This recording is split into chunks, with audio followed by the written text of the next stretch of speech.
박근혜 대통령이 결국엔 승부수를 던졌습니다. 거부권 행사할 거다 이렇게 알려지긴 했는데 자, 오늘 거부권 행사와 함께 정치권을 완전히 맹비난했습니다. 자, 배경이 굉장히 있었을 것 같고요. 논란도 청와대 내에서 많았을 것 같습니다. 오늘 청와대 출입기자가 출연을 했는데 그 속사정을 지금부터 자세히 한번 짚어보겠습니다. 이재명 차장. 예. 자, 오랜만에 탑10 출연하셨는데 오늘 청와대 분위기가 굉장히 뒤숭숭했겠어요. 그렇죠. 뭐 결전을 치르는 날이었을 것 같은데 청와대 예. 분위기가. 예. 내부 분위기가 어땠는지 좀 정리를 해주시죠.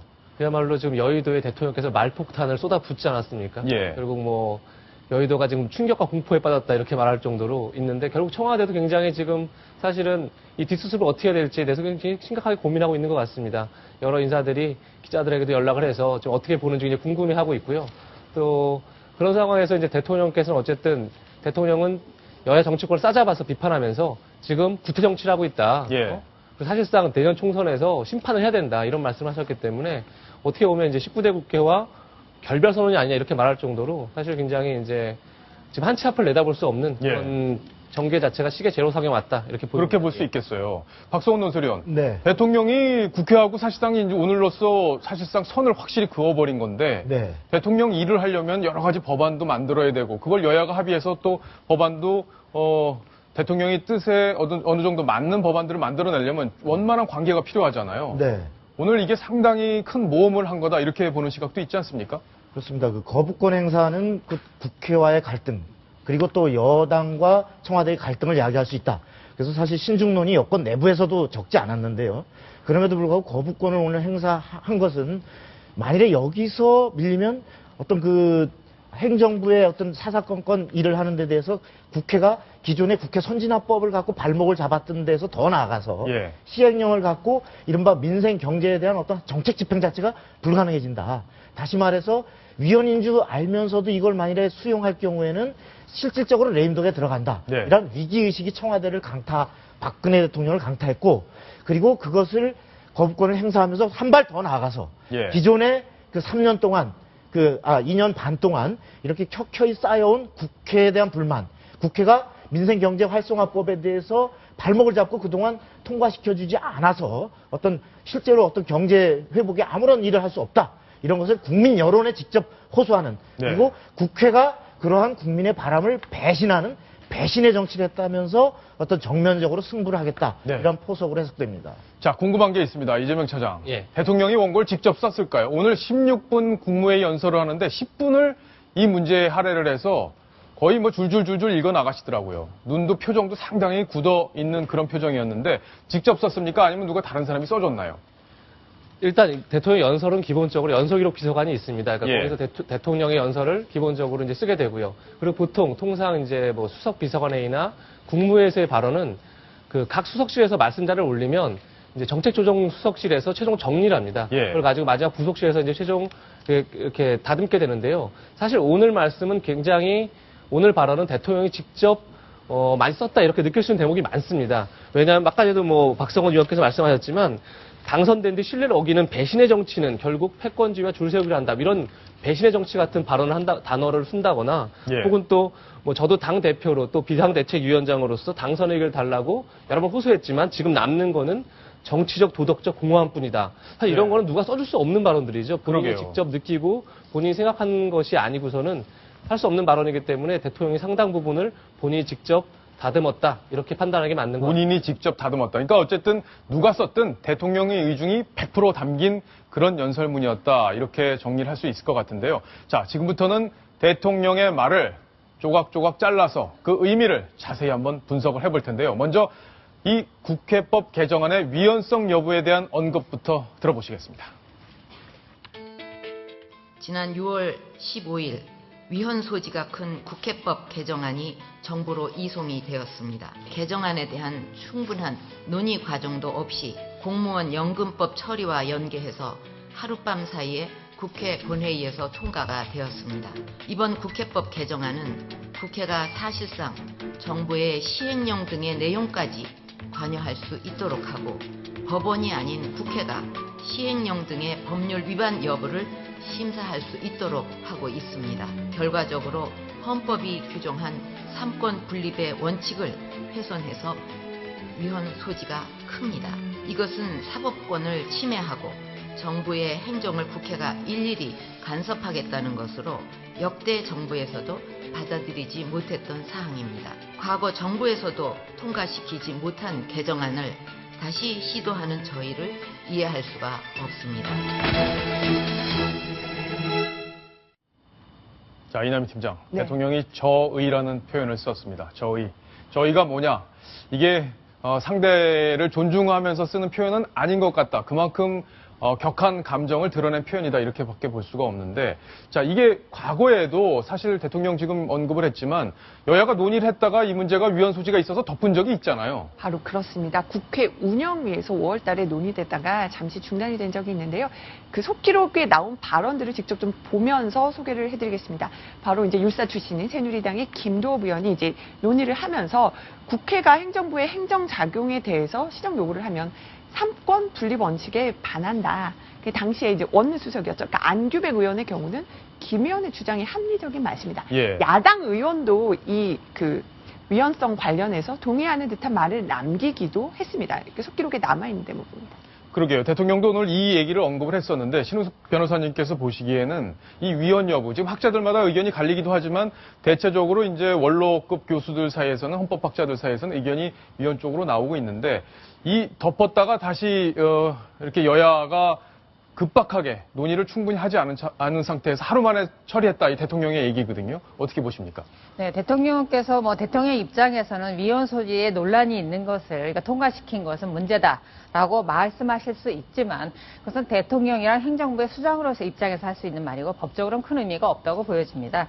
왜냐하면 대통령께서 이제 거부권을 행사한 것이 헌법이 주어진 권리, 대통령의 권한이듯이 국회 또한 어떠한 법을 합의에 의해서 다수결이라는 정족수만 채운다라고 하면 어떤 내용의 법도 사실은 통과시켜서 통과되는 것이 맞습니다. 물론 그 내용이 위헌 소지가 있느냐, 다른 기관의 권한을 침해하느냐 이 부분에 대해서는 대법원과 헌재가 판단할 몫이지요. 예. 예.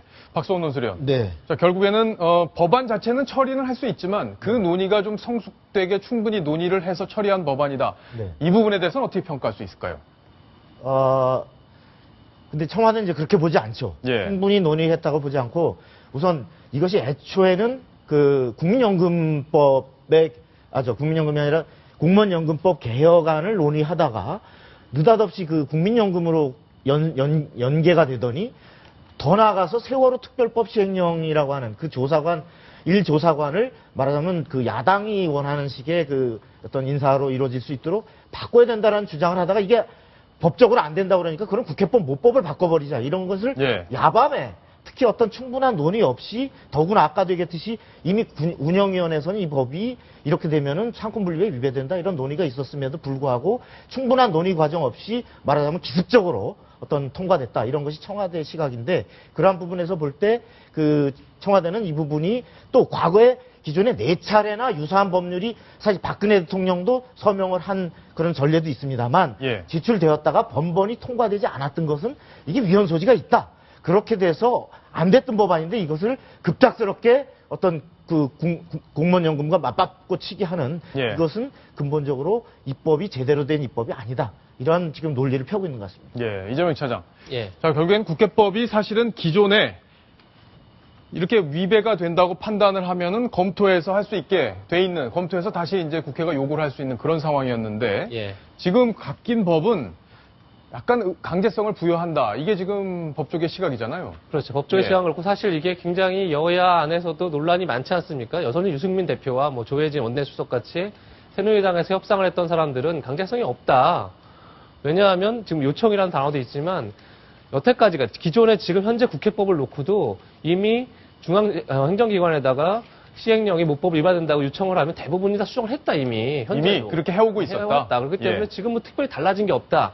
이렇게 주장하는데 문제는 이겁니다. 청와대에서는 그런 법을 도대체 왜 바꾸냐. 예. 거기 좀 할 말이 없어지는 거죠. 과연 그래서 이게 박성원 의원도 말씀하셨지만 처음부터 좀 숙성돼서 논의를 좀 많이 거쳐서 준비된 법안이었으면 좋았을 텐데 역시 그러지 못한 게 문제가 있는 거고 그러다 보니까 역시 강제성을 두고 여야 사이에 쟁점이 되고 있고 그리고 또 정의화 의장이 이제 중재를 했지만 사실 요청을 바꾼 게 그 강제성이 없었느냐 이거에 있어서 여전히 모호하기 때문에 예. 논란이 되고 있는 것 같습니다. 네. 자, 박근혜 대통령이 바로 이 요구와 요청 논란이 원래 당초에는 요구로 돼 있던 법안을 요청으로 수정했던 이 부분에 대해서는 박근혜 대통령이 어떻게 평가했는지 다시 한번 또 들어보겠습니다. 국회법 개정안의 위헌성 문제가 커지자 요구를 요청으로 한 단어만 바꾸었는데 요청과 요구는 같은 내용으로 혼용해서 사용되고 있습니다. 국회에서도 잘 알고 계실 것입니다.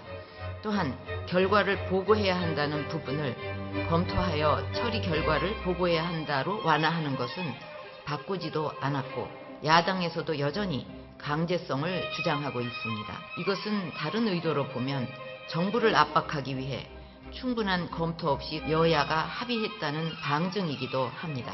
정부를 도와줄 수 있는 여당에서조차 그것을 관철시키지 못하고 있는 이런 상황에서 국가의 위기를 자초하는 것이기 때문에 불가피하게 거부권을 행사할 수밖에 없습니다. 자, 대통령의 말은 결국에는 요구를 요청으로 이렇게 바꿔도 별 효력이 없다, 달라지는 건 없다. 신은숙 변호사님, 실제로 국회에서 요구와 요청, 법안, 각종 법안에 이거를 혼용해서 쓰고 있다고 대통령이 얘기를 했는데 실제 그렇습니까? 실제로 혼용해서 사용하고 있지만 요구와 요청이란 단어보다 그 뒤에 붙어 있는 조사, 완성 문구가 문제인데요. 예를 들면 관용적으로 요구하여야 한다. 그다음에 요청할 수 있다. 이렇게 사용하고 있다라는 거죠. 그래서 요구와 요청을 바꿔도 사실은 뭐 관계는 없지만 법적인 의미에서는 그 뒤에 붙은 단어가 무엇이냐에 따라 다르고 다만 그런 어감상의 차이는 있죠. 요구할 수 있다 또는 요구하여야 한다면 어떤 답을 내놓으라는 것이고 요청할 수 있다, 요청하여야 한다라고 한다라면 내가 청한 거에 대해서 일단 동의를 구한다는 의미가 더 강하다라는 것이죠. 그렇군요. 하지만 법적으로는 그 뒷단어가 문제지 요구와 요청 단어를 무엇을 사용하는지는 큰 차이가 없습니다.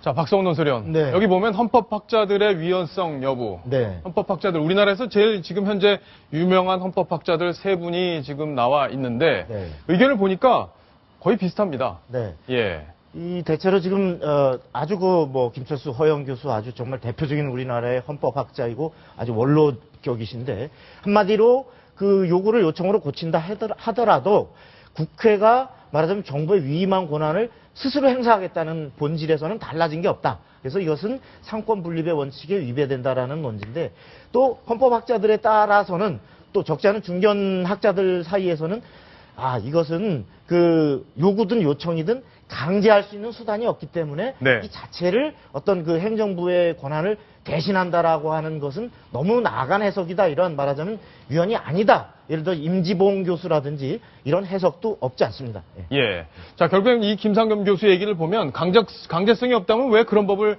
만들었나 이렇게 얘기를 하고 있고 실제로 야당이 이 강제성 여부를 갖고 지금도 아직도 명쾌하게 입장 정리는 안 돼 있는 상황이기 때문에 이제 여러 가지 법률안 협상을 하는 과정에서 이런 걸 요구를 할 수도 있거든요. 네. 자, 일단 시청자 질문이 왔으니까요. 하나 보고 이야기를 또 이어가야겠습니다. 우리 헌법은 대통령 중심제입니다. 의회의 역할은 대통령 견제이지 대통령 위에 군림하는 건 아닙니다. 헌법 취지에 맞지 않습니다. 의회가 법도 마음대로 만들고 대통령령까지 좌지우지하고 싶으면 개헌부터 해야 합니다. 상당히 저 시청자 의견이 뭐 헌법학자 비슷한 말씀을 주셨는데 신은숙 변호사께서 답을 좀 주셔야겠습니다. 네, 제 생각엔 지금의 이번 기본적인 문제는 어떤 법을 만드는 데 있어서 법이라고 만들어지면 모든 국민에게 누구에게나 똑같이 정해져야 되는 또 규율해야 되는 기준을 만드는 겁니다. 그렇다고 한 법이라는 거요. 저희가 어떻게 숫자를 세볼 수 있지만 그 밑에 부속되어 있는 대통령령 규칙은 이루 말할 수 없게 많습니다. 이 부분에 대해서 국회가 과연 일괄적인 기준을 정해서 행정부를 견제하자는 의미로 이 법을 만들었는지 아니면 본인들의 필요에서 입맛에 의해서 행정부를 견제하고 그 부분에 대해서 협상 카드를 쓰려고 이 법을 만들었는지 자체가 지금 보이지 않는다라는 거죠.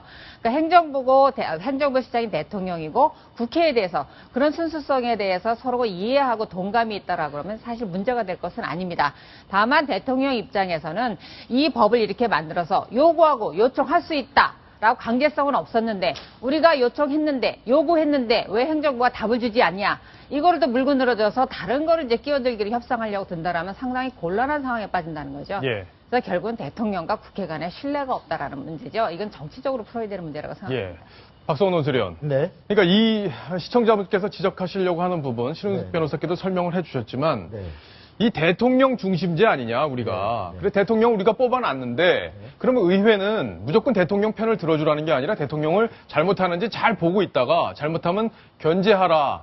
이런 취지의 제도, 헌법 제도 취지 아니냐. 네. 그런데 법도 자기들이 만들고 대통령령도 마음에 안 들면 마음대로 바꾸고 이거는 대통령제를 규정한 헌법 취지에 맞지 않는 거 아니냐. 이런 지적을 지금 시청자분께서 해주신 것 같습니다. 예, 지금 말씀하신 것처럼 시청자 얘기대로 만일에 행정부의 그 잘못된 시행령에 대해서 국회가 강제적인 수정권을 가지려면 명확히 하려면 헌법을 개정하는 게 맞습니다. 예. 그런데 그렇지 않더라도 잘못된 그 모법의 위임 범위를 벗어난 그 시행령을 수정할 수 있는 방법은 있습니다. 현재로도. 그것은 무엇인가 하면 국회가 법률을 개정하면 됩니다. 예를 들어서 지금 아까 세월호 시행령 이거 뭐 모법의 취지와 다르다 그러면 국회가 국회의 의지로 의결로서 법률을 개정하면 사실 그걸 시정하고 그 근본적으로 바로잡을 수 있는 장치가 지금도 있습니다. 예. 바로 이제 그럼에도 불구하고 그것이 아니라 바로 행정부의 시행령 자체를 뜯어고치는 직접적인 강제력을 갖도록 하는 법을 만들었다. 그렇기 때문에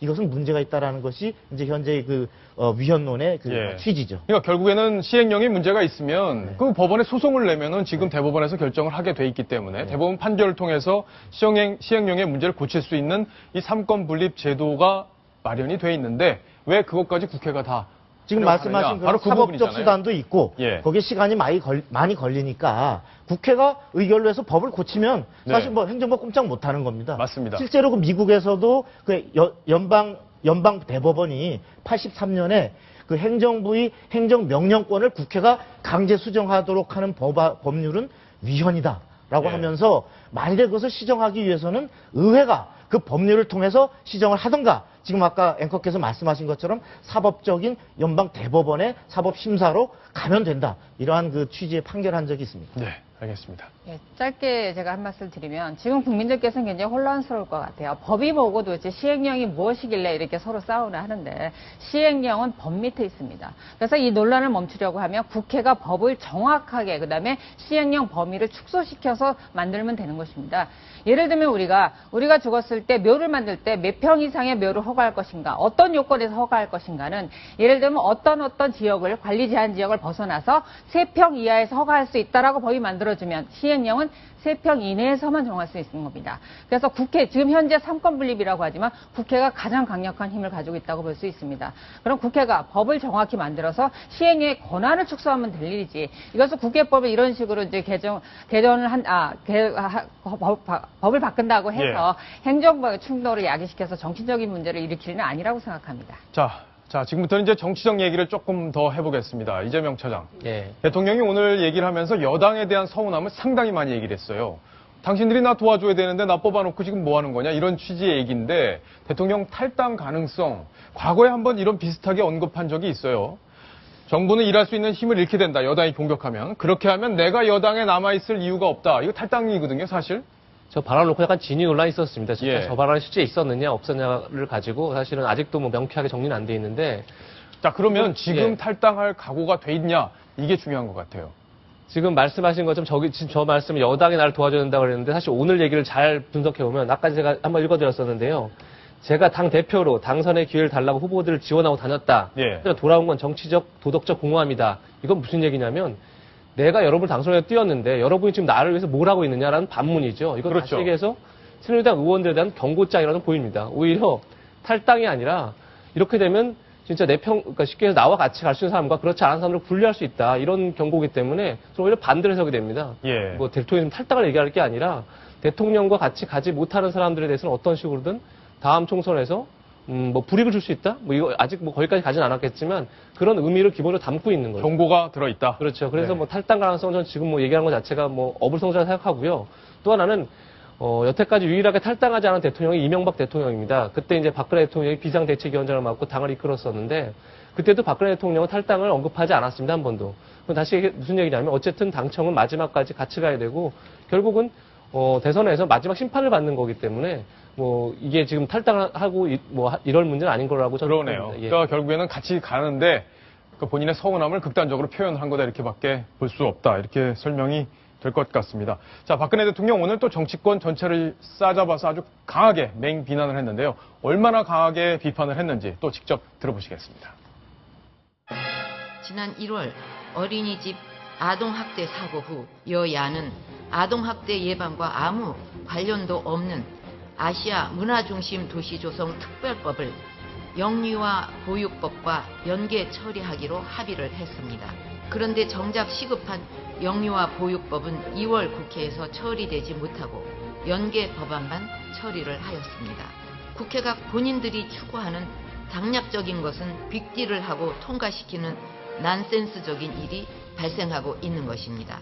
매년 800억 이상의 운영비를 지원하는 아시아 문화전당같이 자신들이 급하게 생각하는 것은 적극적으로 빅딜을 해서 통과를 시키면서 민생과 일자리 창출 법안은 몇 회기에 걸쳐서도 통과시켜주지 않는 것은 경제 살리기에 역행하는 것입니다.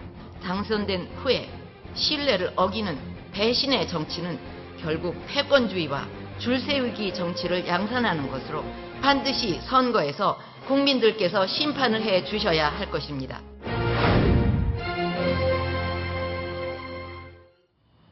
박성원 의원, 네. 뒷부분에서 목소리가 톤이 확 높아지는 거 들으셨죠? 네. 보통 결기가 아닌 것 같다 이런 생각이 좀 듭니다. 네.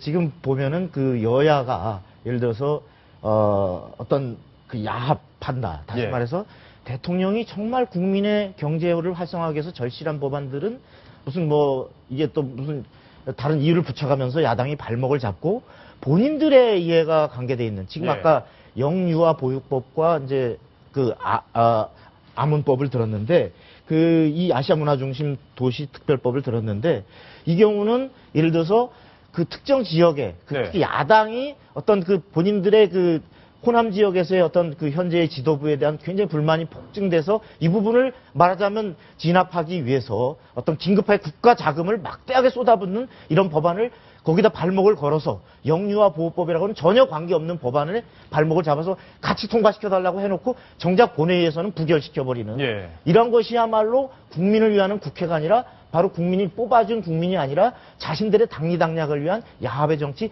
배신의 정치다. 예. 나는 이러한 배신의 정치를 국민에게 고발하고 앞으로 국민의 지지를 바탕으로 이런 국회와 결연하게 어떤 비판하고 맞서 나가겠다. 이러한 의지를 보인 거예요. 총선에서 심판해달라는 그렇습니다. 취지잖아요. 예, 예. 대통령이 여의도 정치를 심판해라.